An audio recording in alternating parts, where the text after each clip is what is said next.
Hello everybody, and this video is an introduction to literacy in the early years. What I'm going to do this evening is I'm just going to talk you through the 5 practices that you need to be demonstrating with young children in your care in order to prepare children to be able to read, listen and write. Now, early literacy skills starts from birth. And the 5 key practices that we have to deliver are talking, writing, reading, playing and singing. And I'm going to go for each of those in turn. So talking with children. Talking with your children, telling and sharing stories and asking open-ended questions really helps children learn new information, and it helps them to grow their vocabulary. Children learn about language by listening to others, talking and babbling when they're babies, and in that interaction, that to and fro between you and the child, like I say, babbling, and then that develops into words and then eventually into conversation. One way to interact with the back and forth open-ended conversation is by sharing books which are wordless, so wordless picture books. Books without words beg for stories to be made up. It gives you an opportunity to talk about the images, what's on the pages, and facilitates for you and children to make up your own stories together. It does also allow for other opportunities to be able to talk. And it's not just about children being able to listen to you talk and read, but it's also for you to be able to listen to their views on what they think is going on in a story and make up their own stories from the pictures they see. Do respond to them, follow their lead, and you'll see how much fun it is when you have picture books where you can make up your own stories. So that's really key. Now, a few examples of stories that you can use for that is Flora and the Flamingo. If you want to borrow that from me, you can. That is a wordless picture book that can really help with this kind of work. Chalk by Bill Thompson is another good one, and Where's the Walruses. All 3 of those books I've got available. Do come and ask me if you would like to use those. So going on with talking. So having stretching conversations really helps children learn new words, helps them learn to be able to express themselves and learn how to have conversations. Babies and young children need to hear language in order to develop and learn how to speak. Don't forget, children that have more than 2 languages, it's important that they hear both the mother tongue as well as the English. Talking to babies and children is the best way to help them develop early literacy skills. Very young children can understand spoken word way before they can speak any of those words. So do talk about different events, ideas and stories, because it helps for young children to develop their general knowledge they need to understand the context of what's going on in their world and what's going on around them, and also to understand what's going on in books when they're older. Okay, so the next one that we're going to be moving on to is reading. Now, I love reading books. I was very fortunate when I was younger to be that I was read to often, and I hope you've had those opportunities too. What's really important is that you take those opportunities to read as often as you can to children. Reading to babies and young children and snuggling in and having those stories is one of the single most important ways to help children learn to eventually read on their own. When young children see you read, it motivates children to want to learn how to read, and sharing reading experience with children not only motivates and nurtures the love of reading, but it also helps to develop vocabulary and comprehension. The language in books and like I say, especially in picture books, is really deep and meaningful language that children don't always get to hear every single day. So do delight in being able to read to children as often as you can. Having a favourite picture book that you can share time and time again reinforces love of reading, and do point to the words as you say them, And don't be afraid to use intonation in your voice, so the pitches, the highs and the lows in your voice. Don't forget to use props, sounds, resources, anything that's going to help for your story time to come alive. Act it out, use costumes, allow children to hold props as you're telling your stories to them. Anything that helps to really engage and inspire children to really be drawn in to the story. Even with little babies, time to snuggle in and cuddle up while you're sharing, looking at pictures and reading to them is a wonderful bonding opportunity. So do make sure that you do that.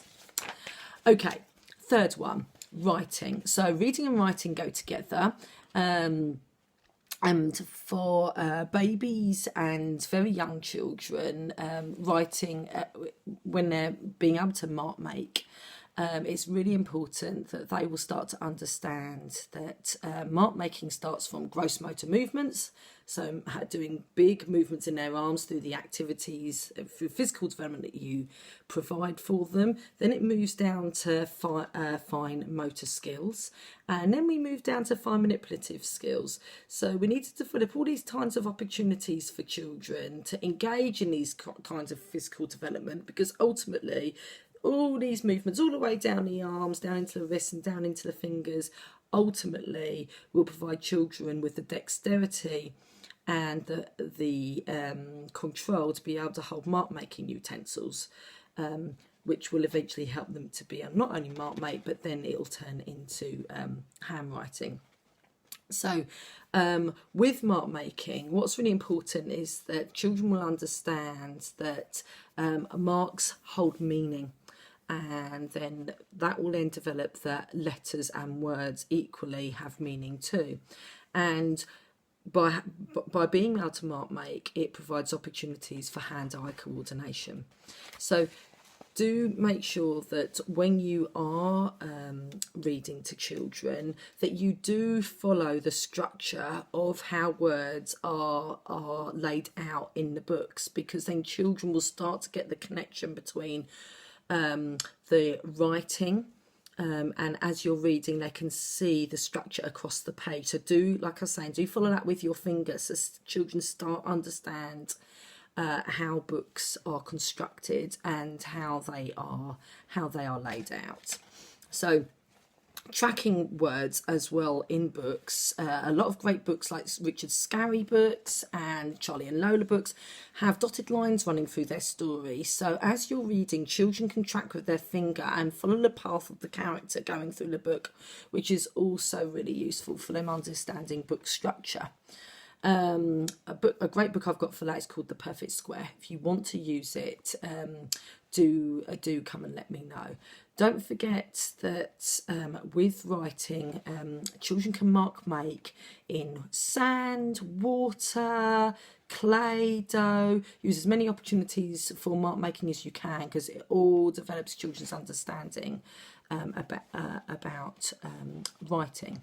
So reading and writing go together. Both are ways to represent the spoken word and to communicate information. Making marks, scribbling and drawing, all forms of writing. They may not be words, but the lines and pictures babies and children start to mark, make and draw do form connections. And making marks, like I said, represents meaning.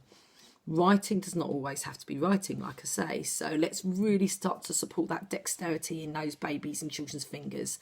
Do join me for Dojim and Funky Finger activities, which are advocated by Alistair Bryce-Clegg. All wonderful opportunities to build up those muscles so children can mark make and eventually will be able to be handwriters as well. Okay, last couple. So playing. Play is babies and children's work. It helps them to process and see everything that they see and hear in their everyday lives. It helps them to make sense of their world. So playing helps children develop social and emotional skills, and it also strengthens problem solving. And their communication skills. It's children's practice in how to become adults. It's a chance to use new language skills and engage their imagination. Playing helps children understand that stories have a beginning, a middle, and an end. And stories can encourage play by imagining the possibilities within stories. Children can learn about the world and view it in different ways. So it's a way to explore characters, it's a way to explore environments, and it helps to put their thoughts into words and helps them to think symbolically. So one item can stand for something else. A banana becomes a phone. A cardboard box becomes a rocket. And this helps then children to understand that words can stand for real objects and experiences. The last thing I want to talk about as one of the key practices to support early literacy skills is singing. Now, I absolutely adore singing with young children, and I hope you take those opportunities to do that as often as you can. Singing helps children to learn new words. It helps to slow language down so children can hear the different sounds in words and learn about syllables. It's much easier to learn and remember a short song than what it is to remember a story. So singing together is a great bonding experience. Children do not care if you cannot hold a tune. Children will want to be able to sing songs and repeat them over and over again, and that really does enrich and strengthen their vocabulary. So do ensure you take those opportunities. Same with reading. Do use props as song bags, music and movement instruments. Think about all the different ways to make it innovative and engaging. All of these practices which I've talked about really do help and support early literacy, which in time will help and get children well on their way to be confident readers. So reminder again, the 5 key practices are talking, writing, reading, playing and singing. So what I want you to do is go on Google Classroom. There is a task for you to do because you're going to be sharing this in the classroom about thinking about the 5 key practices, what you do within those practices, how you stretch and challenge children, how do you know learning has taken place, what evidence have you seen to suggest that children have learned from what you've done out of those 5 practices. Okay, have a think about that and bring those ideas to your next literacy workshop. Okay, thanks everyone. Bye.